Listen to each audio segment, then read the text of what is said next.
Good morning dear students. आज हम पढ़ेंगे क्लास 7 सब्जेक्ट हिंदी चैप्टर 9 चिड़िया की बच्ची। माधव दास ने अपनी संगमरमर की नई कोठी बनवाई है। उसके सामने बहुत सुहावना बगीचा भी लगवाया है। उनको कला से बहुत प्रेम है, धन की कमी नहीं है और कोई व्यसन छू नहीं गया है। व्यसन में होता है बुरी आदतों जैसे शराब पीना। ओके। सुंदर अभिरुचि मतलब दिलचस्पी के आदमी हैं। फूल पौधे रकाबियों मतलब एक तरह की प्लेट जो कम गहरी प्लेटें हों उसको बोलते हैं रकाबियों से हौजों में लगे फव्वारे में उछलता हुआ पानी उन्हें बहुत अच्छा लगता है। समय भी उनके पास काफ़ी है। शाम को जब दिन की गर्मी ढल जाती है और आसमान कई रंग का हो जाता है तब कोठी के बाहर चबूतरे पर तख्त डालकर मसनद के सहारे वह गलीचे पर बैठते हैं। मसनद मतलब एक बड़ा तकिया और गलीचा मतलब एक तरह के जैसे कालीन हो गया, चटाई हो गया, नहीं अपन लोग घर में बिछा कर बैठते हैं वो हो गया, ठीक है ना, कालीन पर प्रकृति की छटा देखते रहते हैं, निहारते रहते हैं मतलब देखते रहते हैं। इसमें मानो उनके मन को तृप्ति मिलती है मतलब संतुष्टि मिलती है। मित्र हुए तो उनसे विनोद चर्चा करते हैं। विनोद चर्चा मतलब मन बहलाने की बातें करते हैं। नहीं तो पास रखे हुए फर्श पे रखा हुआ एक हुक्का की सटक को मुंह में दिए ख्याल में, मतलब ख्याल ही सपने में अपने मुंह में उसको क्या करते हैं डाल लेते हैं और ख्याल ही ख्याल यानी सपने में संध्या की स्वप्न की भांति गुजार देते हैं। आज कुछ कुछ बादल थे, घटा गहरी नहीं थी, धूप का प्रकाश उनमें से छन छन कर आ रहा था। माधव मसनद के सहारे बैठे थे। उन्हें जिंदगी में क्या स्वाद नहीं मिला है, पर जी भर भी कुछ खाली सा रहता है।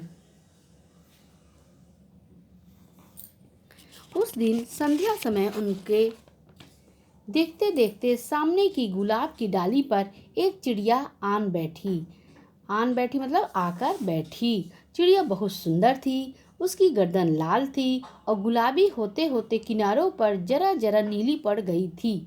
पंख ऊपर से चमकदार स्याह थे। उसका नन्हा सा सिर तो बहुत प्यारा लगता था और शरीर पर चित्र विचित्र चित्रकारी थी।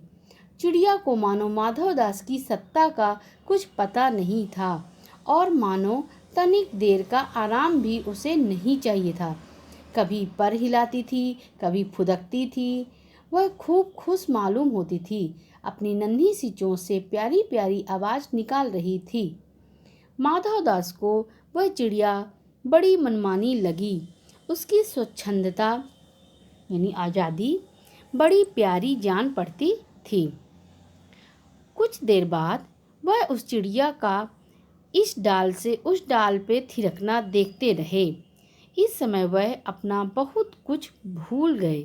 उन्होंने इस चिड़िया से कहा, आओ तुम बड़ी अच्छी आई। यह बगीचा तुम लोगों के बिना सूना लगता है। सुनो चिड़िया, तुम खुशी से यह समझो कि यह बगीचा मैंने तुम्हारे लिए ही बनवाया है। तुम बेखटके मतलब निडरता पूर्वक यहाँ आया करो।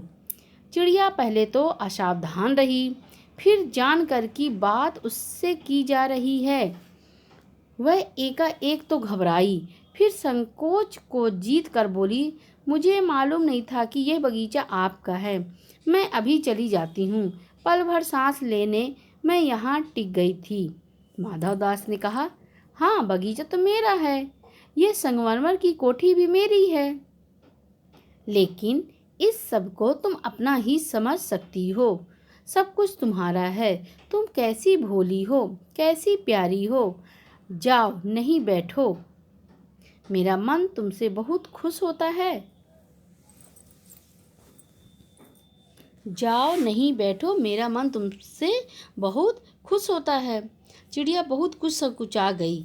उसे बोध हुआ कि यह उससे गलती तो नहीं हुई है कि वह यहाँ बैठ गई है। उसका थिरकना रुक गया। भयभीत सी वह बोली, मैं थक कर यहाँ बैठ गई थी।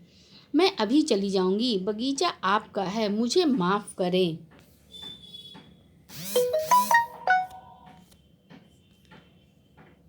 माधव दास ने कहा, मेरी भोली चिड़िया, तुम्हें देखकर मेरा चित्त मतलब मन, हृदय प्रफुल्लित हो गया, मतलब प्रसन्न हो गया हुआ है। मेरा महल भी सूना है, वहाँ कोई भी चहचहाता नहीं है। तुम्हें देखकर मेरी रागनियों का जी बहलेगा।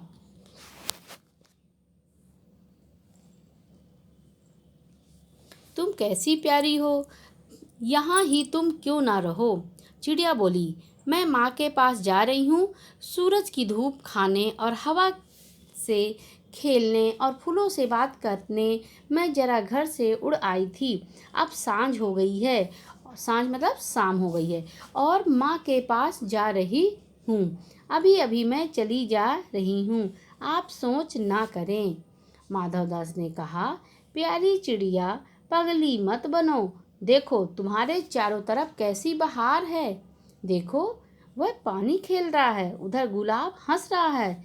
भीतर महल में चलो, न जाने क्या क्या ना पाओगी। मेरा दिल वीरान है, वीरान मतलब उदास है। वहाँ कब हंसी सुनने को मिलती है। मेरे पास बहुत सा सोना मोती है। सोने का एक बहुत सुंदर घर मैं तुम्हें बना दूंगा। मोतियों की झालर उसमें लटकेगी। तुम मुझे खुश रखना। और तुम्हें क्या चाहिए। माँ के पास बताओ क्या है। तुम यहाँ ही सुख से रहो, मेरी भोली गुड़िया। चिड़िया इन बातों से बहुत डर गई। वह बोली, मैं भटक कर तनिक आराम के लिए इस डाली पर रुक गई थी। अब भूल कर भी ऐसी गलती नहीं होगी। मैं अभी यहाँ से उड़ी जा रही हूँ। तुम्हारी बातें मेरी समझ में नहीं आती है। मेरी माँ के घोंसले के बाहर बहुत तेरी सुनहरी धूप बिखरी रहती है। मुझे और क्या करना है। 2 दाने माँ ला देती है, और जब मैं पर खोलने मतलब अपने पंख को खोलने बाहर जाती हूँ, तो माँ मेरी बाट देखती रहती है, मतलब प्रतीक्षा करती रहती है। मुझे तुम और कुछ मत समझो, मैं अपनी माँ की हूँ। ओके बच्चों, नेक्स्ट पैराग्राफ